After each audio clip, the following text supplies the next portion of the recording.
Friends, mega Bible quiz 2026 episode 81 answer revealing വീഡിയോയിലേക്ക് എല്ലാ പ്രിയപ്പെട്ട പ്രേക്ഷകർക്കും സ്വാഗതം. ഇന്നലെ 5 ക്വസ്റ്റ്യൻസ് ചോദിച്ചിട്ടുണ്ടായിരുന്നു. അതിന്റെ ആൻസേഴ്സ് ഇപ്പോൾ റിവീൽ ചെയ്യാണ്. ബൈബിൾ പോർഷൻ ഒരിക്കൽ കൂടെ പറയുന്നു. 2 രാജാക്കന്മാർ 8 മുതൽ 11 വരെയും യോഹന്നാൻ 13-ാം അധ്യായത്തിൽ നിന്നുമായിരുന്നു ഇന്നലെ ക്വസ്റ്റ്യൻസ് ചോദിച്ചിട്ടുണ്ടായിരുന്നത്. അപ്പം നമുക്ക് ആദ്യം ചോദ്യം വായിക്കാം, എന്നിട്ട് ആൻസേഴ്സ് റിവീൽ ചെയ്യാം കേട്ടോ. ആദ്യത്തെ ക്വസ്റ്റ്യൻ ഇതായിരുന്നു: ശരീരത്തിലുണ്ടായ ക്ഷതത്തിന് ചികിത്സ ചെയ്ത രാജാവാര്, എവിടെ വച്ച്? ഇതായിരുന്നു ചോദ്യം. ഉത്തരം രാജാവ് യോരാം.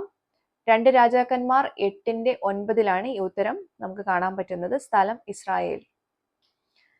രണ്ടാമത്തെ ചോദ്യം: 3 അക്ഷരമുള്ള ഒരു ശരീര അവയവത്തിന്റെ അവസാനത്തെ 2 അക്ഷരപദം ചില ഇഴജന്തുക്കളിലും ഉണ്ട്. ഏതാണ് ശരീരാവയവം? ഇതായിരുന്നു ക്വസ്റ്റ്യൻ. ഉത്തരം കൈപ്പത്തി.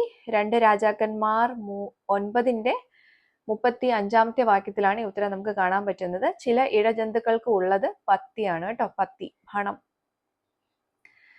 മൂന്നാമത്തെ ക്വസ്റ്റ്യൻ: ഒരു മൃഗത്തിന്റെ പേരിൽ അറിയപ്പെടുന്ന കവാടം ഏത്? ഇതായിരുന്നു ചോദ്യം. ഉത്തരം കുതിരവാതിൽ. 2 രാജാക്കന്മാർ 11:16 ഉത്തരം നമുക്ക് കാണാൻ പറ്റുന്നത് കേട്ടോ. നാലാമത്തെ ക്വസ്റ്റ്യൻ: രാജപുത്രിയും ശാപഗ്രസ്തയുമായ സ്ത്രീ ആര്? ഉത്തരം ഈസബേൽ. ഇസബേൽ ആണ് കേട്ടോ. 2 രാജാക്കന്മാർ 9:30-34 വാക്യങ്ങളിലാണ് നമുക്ക് ഈ ഉത്തരം നമുക്ക് കാണാൻ പറ്റുന്നത്. അഞ്ചാമത്തെ ക്വസ്റ്റ്യൻ ഇതായിരുന്നു: അപ്പകഷ്ണം വാങ്ങിയ ഉടനെ യൂദയിൽ നടന്ന 2 കാര്യങ്ങൾ എന്നുള്ളതായിരുന്നു ചോദ്യം.